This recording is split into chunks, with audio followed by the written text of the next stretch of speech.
Hey folks, this is the second video that I have on exponential functions, and this is going to be a pretty quick video that just simply deals with the properties of exponents. These are things that really you should have gotten in a previous class before you ever got to college algebra, so I'm just reminding you of these. The first one is going to be the product rule, where I'm multiplying like bases. Whenever I multiply like bases, I'm going to add the powers.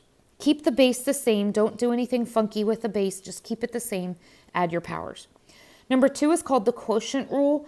I'm going to be dividing like bases. So once again, keep the base, but now you're going to subtract your powers. For number three, you have a base raised to a power and then raised to a power again. So once again, keep your base, but this time you're going to multiply those two powers. Number four, this is called the product power rule, or the power of a product rule. Notice that I have a power that is on a product. And really, I'm just paying attention to the parentheses. So my power is going to be passed out to all of the factors inside of the parentheses.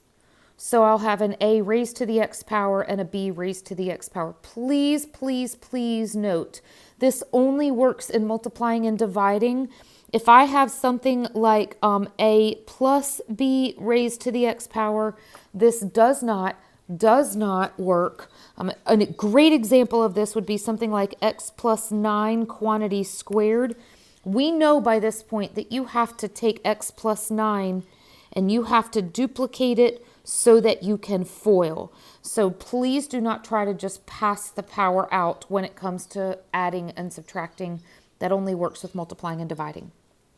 Number five then, because of what I just got finished saying, this is going to work with a to the x power divided by b to the x power because it's division. Number six, anything to the 0 power is always 1. Number seven, negative powers make you move. So if you have a negative power in the numerator, move it to the denominator and it becomes a positive power. If my negative power is in the denominator, move it to the numerator, it becomes a positive power there as well. Lastly, number 8, all roots in chapter 6 are going to be turned into powers. And so the rth root of a raised to the t power is going to end up becoming a raised to the fraction power. The top is going to be, the top is going to be my power and the bottom is going to be my root, just like the roots of a tree are down at the bottom. So all roots in this chapter are going to be turned into powers.